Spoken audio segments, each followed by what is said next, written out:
Listo. Bueno, buenas tardes para los compañeros del grupo 2A, para el profesor Edison Díaz. A continuación vamos a hacer, a grosso modo, una explicación de lo que tiene que ver con las orientaciones pedagógicas para la educación inicial de niñas y niños pertenecientes a comunidades de grupos étnicos. El grupo de nosotros está compuesto por Mónica Barrera, Javier Contreras, Mónica Campos, Emil Cenariza y quien les habla, David Mondragón. Inicialmente vamos a plantear 5 momentos. En este primer momento vamos a hablar de interculturalidad. ¿Para qué? Básicamente el texto en esta primera parte lo que nos hace entender es una serie de políticas que están girando en torno a cómo podemos mejorar las prácticas pedagógicas a las comunidades y al colectivo, reconociendo la diversidad y lo propio de los entornos característicos de estas poblaciones. Se habla de todo el tema de la participación en la autonomía a raíz de todo el proceso de identidad racial y étnico de cada una de las culturas. Hay una serie de puntos aquí que entran a jugar un poco con todo lo que tiene que ver con la cosmovisión, el cosmograma y la cosmogonía. Hay unas leyes que giran en torno a esto y digamos que las puntualizamos, que el texto nos propone la ley 1381, que tiene que ver con el desarrollo de los derechos lingüísticos, la ley 1804, que tiene que ver con el desarrollo integral de la primera infancia. Si bien el texto no nos propone las siguientes leyes, consideramos que es importante tenerlas en cuenta, dado que también tienen que ver mucho con la relación de todo el proceso de la interculturalidad y la inclusión de la que vamos a hablar. Dentro de esas leyes que no están y que propusimos está el decreto 1421, que tiene que ver con la ley de inclusión para personas con discapacidad, Plan Nacional de Orientación Escolar del 2021 y el Plan Decenal de Educación dentro de la Agenda 2016-2026, las cuales pues nos dan en grosso como una guía base para poner todas estas prácticas pedagógicas. En ese segundo espacio vamos a hablar de todos los procesos pedagógicos. Mónica. Sí, se presentan los elementos que particularmente proponen para definir el proceso pedagógico, ofreciendo diferentes posibilidades que procuran inspirar sin pretender homogeneizar los ejercicios desde la educación inicial. En este caso, se pueden implementar con la orientación de cada comunidad, grupo étnico, para lograr una educación pertinente, oportuna y calidad para los niños, las niñas y las mujeres gestantes. Hablamos de los principios de la práctica pedagógica. En este caso se constituye un conjunto de comprensiones que deben estar presentes en la práctica pedagógica en el marco de las relaciones de los niños, las niñas y las mujeres gestantes, sus familias, las comunidades, así como todo el proceso de planeación, vivencia y valoración de todas las experiencias pedagógicas. Dentro de esos principios de la práctica se tienen 8 principios: constitución, construcción de la confianza, reconocimiento y respeto, valoración de todos los saberes ancestrales, el diálogo intercultural de saberes, la participación, acción sin daño, construcción de paz, reconciliación y memoria.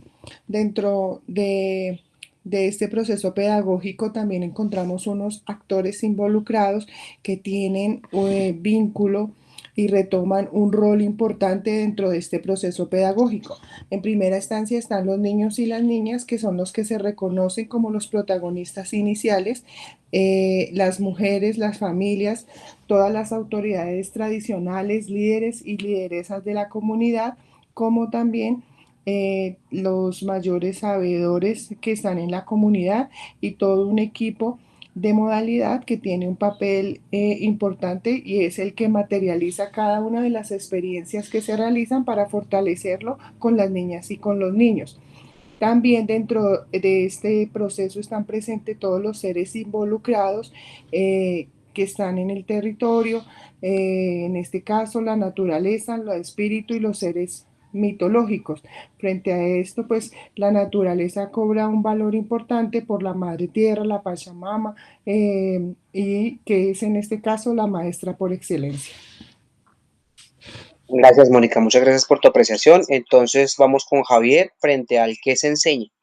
Javi.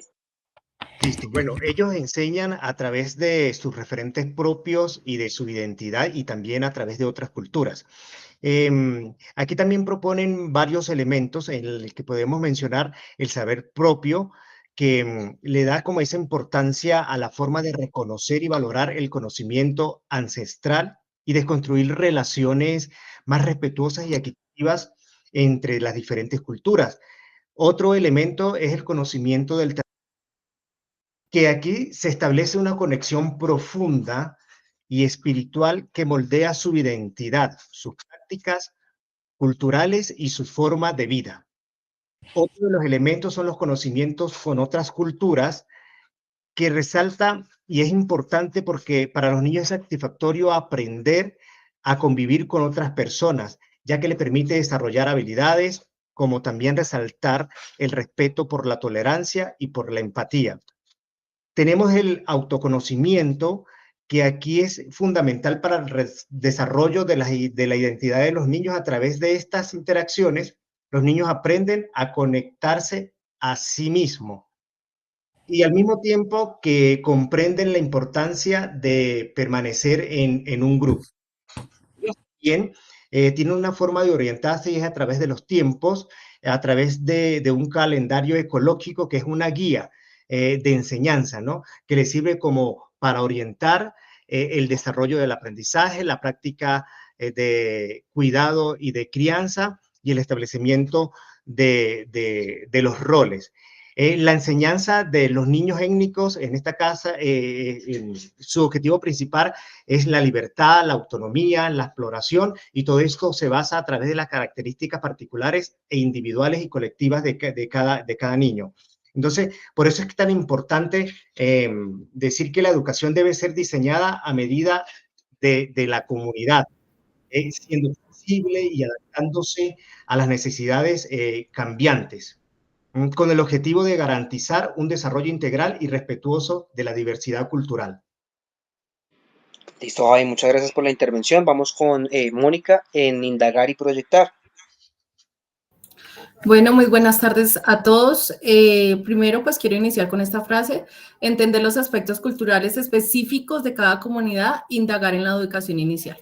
Cuando hablamos de indagar, tenemos que tener en cuenta qué se espera, y cuando hablamos de qué se espera, hay que mirar una educación armoniosa, coherente con las culturas propias de cada comunidad. Cuando hablamos en la parte de proyectar, tenemos que tener en cuenta que para proyectar hay que hacer una planeación entre los roles, el pensar, el estudiar las comunidades desde su parte étnica, cultural, y así crear actividades que promuevan esa educación y que sea ese aprendizaje en comunidad, siempre de la mano y apoyándonos de los líderes comunitarios y de las liderescas comunitarias. Esto basado en que entornos que también se mantengan su culturalidad desde niños. También es importante conocer los planes territoriales de cada comunidad, porque obviamente son diferentes, y esto también nos ayuda a sentar ese proyecto cultural e inclusivo con ellos. También es importante que conozcamos los ciclos de acciones. La primera pregunta que nos debemos hacer es: ¿para quiénes vamos a hacer ese proyecto educativo? La segunda pregunta que nos haríamos: ¿qué se quiere fortalecer con ese proyecto educativo? La tercera pregunta que nos tendríamos que hacer es: ¿cómo se piensa reforzar esa parte cultural y mantenerla? Y la última pregunta que nos tendríamos que hacer: ¿para quiénes se va a hacer ese proyecto educativo? Edades, culturas, y mantener siempre la propia autonomía entre sus culturas. Ok, listo, Mónica, muchas gracias. Y por último, vamos con Emilsen, que nos va a hablar un poquito de lo que tiene que ver con el acompañamiento en los ciclos de vida y a partir de la experiencia. Emilsen.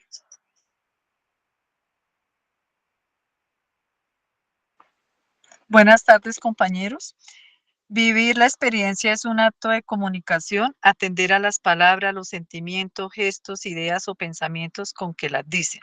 Las experiencias como espacios comunitarios son sitios sagrados de medicinas, el fogón, la huerta, son indispensables en la formación del ser.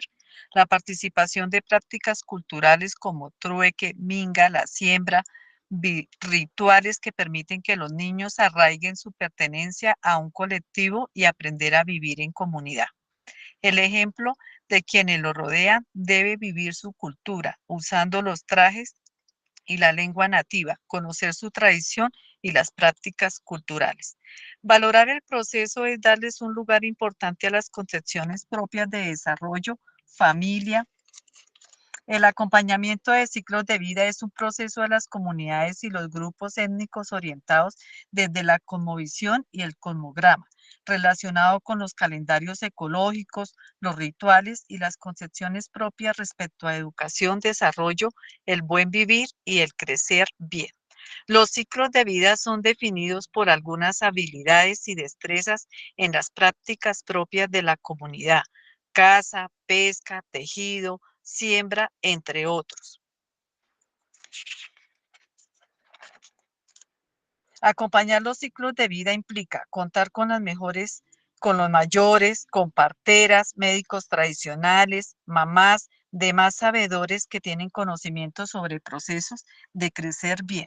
Aquí también inciden la familia, las comunidades y en algunos los territorios mismos.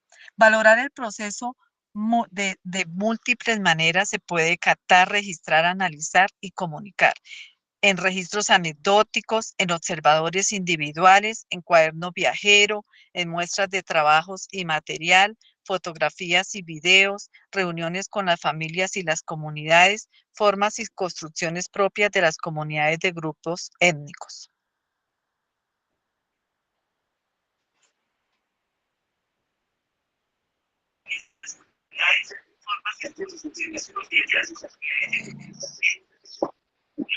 Listo, compañeros. Entonces, profe, compañeros, muchísimas gracias. Creo que es una prosa, un pincelazo de todo lo que nos mencionan en el libro. Creo que es importante de pronto hacer un cierre a modo de conclusión frente a la necesidad imperativa de que se generen unas prácticas pedagógicas que, como lo mencionaron mis compañeros a través del escrito, den fe de que se está trabajando en todo el proceso de arraigo cultural y de educación propia que merecen todas las culturas y los grupos que hacen parte, en este caso de Colombia, a través de estas políticas públicas ya establecidas en torno claramente al desarrollo humano desde la multidimensionalidad. Aquí hay una serie de enfoques también que están propios, inmersos, perdón, dentro de la práctica pedagógica, los cuales, si bien no están aludidos en el texto, también es importante mencionarlos: todo el tema del enfoque de derechos. Claro que en cada uno de los enramados que acabamos de mencionar se van tejiendo los enfoques que hacen propios de la práctica pedagógica, sino pues no vienen a alusión dentro de la presente presentación. No sé si de pronto alguno de mis compañeros quiere hacer algún agregado antes de dar cierre a la grabación y por tanto a la presentación. No, señor, muchas gracias. Frente a lo que Vale. mencionas, pues hablamos que siempre en este contexto inicial de la práctica pedagógica, todos los actores que participan son importantes porque cada uno pues tiene un rol principal dentro de los valores, costumbres y la participación que hace activa frente al proceso que se da dentro de su entorno, del hogar y la escuela.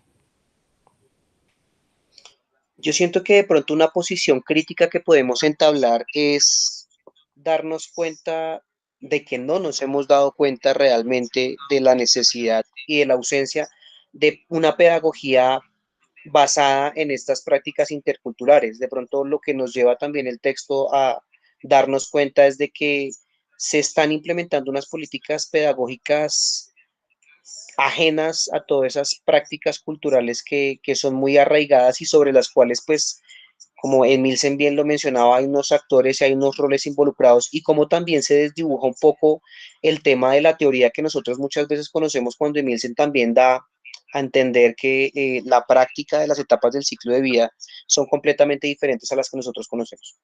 Bueno, muchas gracias, compañeros, y entonces damos por cierre la grabación. Gracias.